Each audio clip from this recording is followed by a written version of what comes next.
What is going on, everybody? Welcome back. MTG here with another episode. If you're new to the channel, hi there. So today I've got right here the iPad 11th gen, and I'm going to be unboxing it and sharing with you guys my thoughts, my initial impressions of this device. Now, for those who are new to the channel, I just want to tell you guys that my only iPad that I currently have and use is the iPad Mini 7 right here. I don't use any other iPad. Now, I have featured the iPad Pro last year here on the channel, but I didn't end up using it. Like, it's not my main iPad. It wasn't able to kind of just be my main iPad, and that's the iPad Mini 7. So we're gonna see if this kind of is that iPad. We'll see.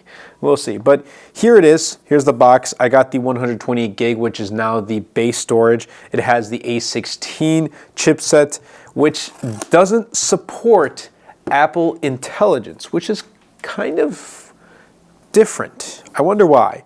And the iPad Mini 7 does. So it's weird how Apple was, trying to kind of push Apple Intelligence for older devices, but when it comes to this iPad, it's still not available. Maybe it's because Apple Intelligence is not ready yet. I don't know. But I got the blue right here, and let's see how it is. Let's just put this aside right there. Let's pick this up. Here it is.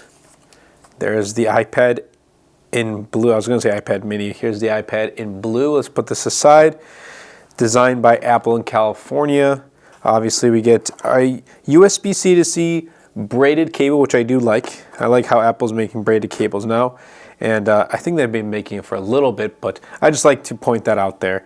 And then we have right here a 20-watt USB-C port or USB-C adapter, wall adapter. Let's put that aside, and that's really what you get in the box. And then I don't believe you get any Apple stickers. You just get iPad.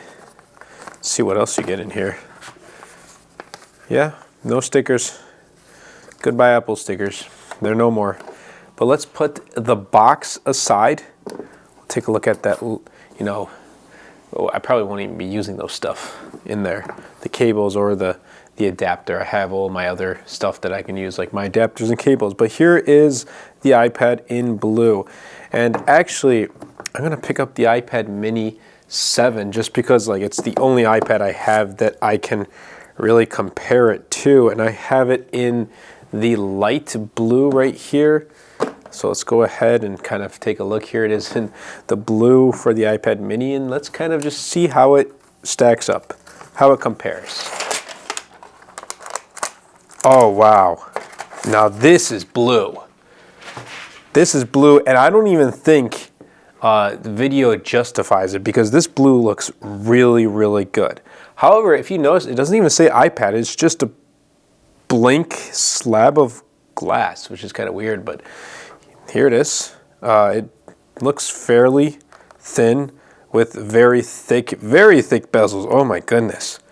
Oh my goodness, you can even see the reflection. Imagine if this had like a anti-reflective coating.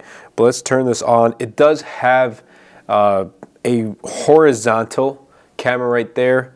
So that's a plus because, more and more people are using, and you can see my fingerprints, more and more people are using their iPads horizontally. And I even use my iPad Mini horizontally. Like, this is how I use my iPad Mini nowadays. And I just love the form factor of the iPad Mini. But let's take a look at the iPad, the regular iPad, as you can see right here with the reflection. I'm gonna get this set up and I will be right back. All right, so we are back, and I went through the initial setup process and taking a look at it.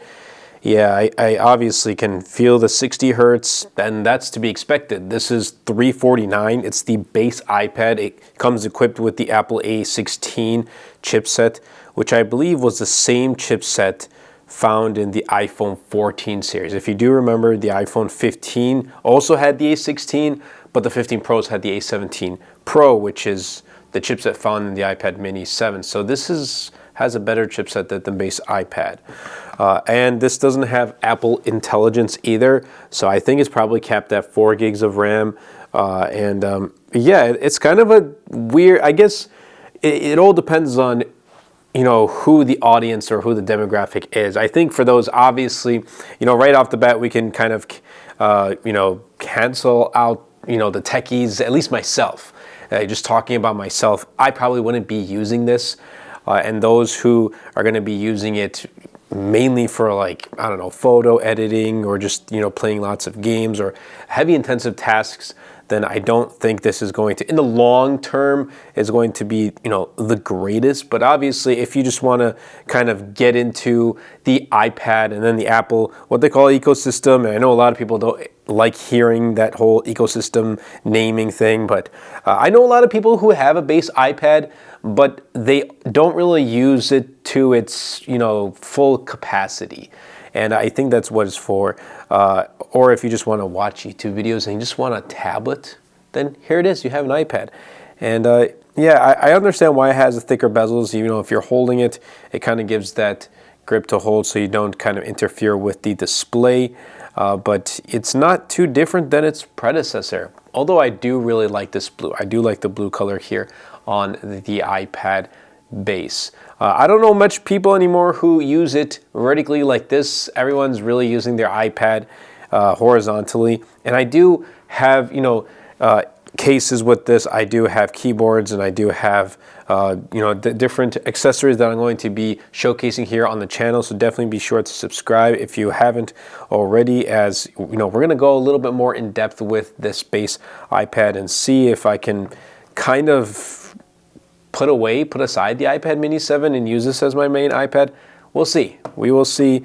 But yeah, let me know your thoughts in the comments down below of this base iPad. Would you prefer using one, or do you use an iPad at all? Like, what are your thoughts about this base iPad and this whole just Apple updating just a chipset and calling it a day, not even changing like the wallpaper on their iPads or any of their other products when they're releasing like a new update to their product? Let me know in the comments down below. But if you guys did enjoy, definitely be sure to super man the like button, comment down below, and best of all, share this video, because it really does help out the channel out a lot and will help push my content out to more people. And also, I did release my latest wallpaper pack right here. It is called Color Blast. I'll be leaving a link in the description down below, and I am working on future wallpaper packs as well, so stay tuned. But yeah, I really do like how Color Blast, this wallpaper pack, did end up, you know, coming into fruition. I think it looks really nice. But again, thank you all so much for the support. That's been it for me, and I'll catch you guys in the next video.